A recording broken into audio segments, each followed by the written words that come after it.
Subscribe to this channel and press the bell icon to get notified for the latest tech videos. Hey, what's up YouTube? This is Wasay here, and in this quick video I am going to tell you how you can check the tier of your deployed Azure SQL database. So let's begin the video.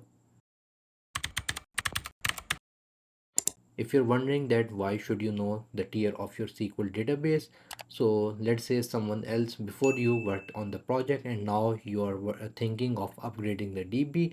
So the first step is to check that which DB you already have so that you can calculate the pricing and so on. For that, you're going to sign in to your Microsoft Azure portal, and from here you're going to click on resource groups. It will show you one or many resource groups, so select according to your project.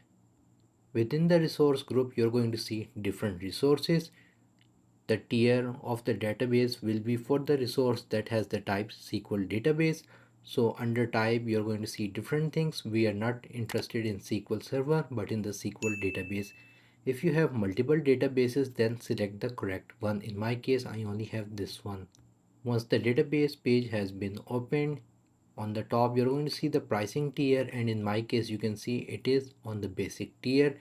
If you know that what your database can do within the specified tier, just click on it. In my case I am going to click on basic, and it will by default open the compute and storage page, and here you will see the details according to your SQL database. For me it's basic, which has I think so 5 DTUs and maximum of 2 GB storage, and the estimated monthly cost for this is 4.9 USD.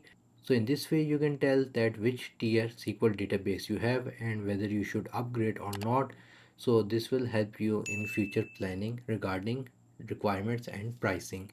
So if you found this quick video helpful, make sure to like this video, subscribe to my channel and follow me. If you have any other questions, write them in the comment section below.